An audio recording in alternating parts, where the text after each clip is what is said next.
ইরানের জ্বালানি স্থাপনাগুলোতে যুক্তরাষ্ট্রের হামলার সময়সীমা পিছিয়ে দেওয়ার ঘোষণার পর বিশ্ববাজারে জ্বালানি তেলের দাম কমেছে। শুক্রবার স্থানীয় সময় রাত 2:30টায় দেখা যায় আন্তর্জাতিক বাজারে ব্রেন্ট ক্রুড তেলের দাম 1.5% কমেছে। প্রতি ব্যারেল ব্রেন্ট ক্রুড বিক্রি হচ্ছে $93.07। অন্যদিকে ওয়েস্ট টেক্সাস ইন্টারমিডিয়েট তেলের দাম 1.8% কমে দাঁড়িয়েছে ব্যারেল প্রতি $106.12।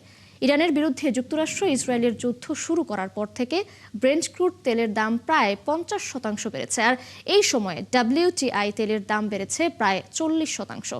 বৃহস্পতিবার তেলের দাম ব্যাপকভাবে বৃদ্ধি পেয়েছিল। শুক্রবার দাম কিছুটা কমলেও তা আগের দিনের সেই ধাক্কা পুরোপুরি কাটিয়ে উঠতে পারেনি। তবে ইরান যুদ্ধ ধারণার চেয়ে দীর্ঘ হতে পারে এমন উদ্বেগের মধ্যে আজ তেলের বাজার গত দিনের চেয়ে কিছুটা স্বস্তিদায়ক।